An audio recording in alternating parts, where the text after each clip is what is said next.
আমেরিকার নিউ ইয়র্কের মেটলাইফ স্টেডিয়ামে বিশ্বসেরার মুকুট পরার লড়াইয়ে নামছে বর্তমান বিশ্ব চ্যাম্পিয়ন আর্জেন্টিনা এবং ইউরোপের নতুন সম্রাট স্পেন।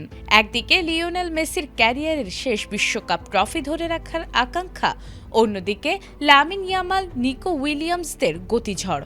ফুটবল বিশ্ব যখন এই মহাদ্বৈরথের অপেক্ষায় প্রকম্পিত, ঠিক তখনই উত্তেজনা আরও বাড়িয়ে দিল অপটা সুপার কম্পিউটারের রোমাঞ্চকর সব ভবিষ্যৎবাণী। মাঠের ৯০ মিনিটের লড়াই এখনও বাকি, কিন্তু এর আগেই শুরু হয়ে গেছে যুদ্ধ। যেখানে মানুষের আবেগ থমকে যায়, সেখানে ডেটা আর অ্যালগরিদম দেখালো এক চরম রোমাঞ্চকর ভবিষ্যৎ। কোটি কোটি ফুটবল ভক্তের বুক দুরু দুরু কাঁপিয়ে অপটা সুপার কম্পিউটার রায় দিয়ে দিয়েছে কার মাথায় উঠছে ২০২৬ বিশ্বকাপের সোনালী মুকুট। ফাইনালের এই পথটা মোটেও সহজ ছিল না। সেমিফাইনালের মঞ্চে ফ্রান্সকে ২-০ গোলে স্রেফ উড়িয়ে দিয়ে ফাইনালের টিকিট কাটে স্পেন। ২০১০ সালের পর এই প্রথম বিশ্ব মঞ্চের ফাইনালের সুবাস পাচ্ছে তারা। অন্যদিকে ডিফেন্ডিং চ্যাম্পিয়ন আর্জেন্টিনার গল্পটা ছিল আরও বেশি নাটকীয়। Optical brighter photo catalyst active granule সমৃদ্ধ বসুন্ধরা পাওয়ার ওয়াশ, ঝলমলে কাপড়ে ফুরফুরে মন।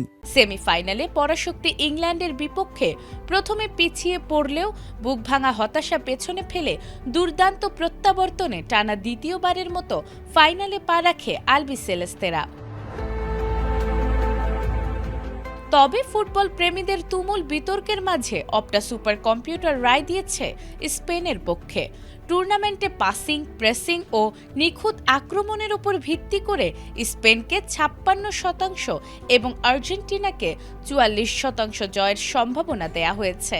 এমনকি গেম নির্মাতা ইএ স্পোর্টস এফসিও টুর্নামেন্ট শুরুর আগেই স্পেনকে চ্যাম্পিয়ন ঘোষণা করেছিল, যা স্প্যানিশদের আত্মবিশ্বাস বাড়িয়ে দিচ্ছে। তবে এই ফাইনাল কেবল ট্রফি জয়ের নয়, এটি এক চরম প্রতিশোধ এবং যুগের পরিবর্তনের লড়াই। দুই দলের সর্বশেষ ঐতিহাসিক দেখা হয়েছিল ২০১৮ সালের এক প্রীতি ম্যাচে, যেখানে আর্জেন্টিনাকে ৬-১ গোলের লজ্জাজনক ব্যবধানে পিষে ফেলেছিল স্পেন। সেই ক্ষত এখনও দগদগে আর্জেন্টিনার বুকে। সুপার কম্পিউটারের ভবিষ্যৎবাণী কি সত্যি হবে, নাকি মাঠের জাদুতে সব গাণিতিক হিসাব উল্টে দিয়ে শেষবারের মতো বিশ্বকাপ উঠবে মেসির হাতে? আমেরিকার মেটলাইফ স্টেডিয়ামেই মিলবে সেই ঐতিহাসিক প্রশ্নের উত্তর। নাজমুন নাহার জান্নাত, এটিএন বাংলা।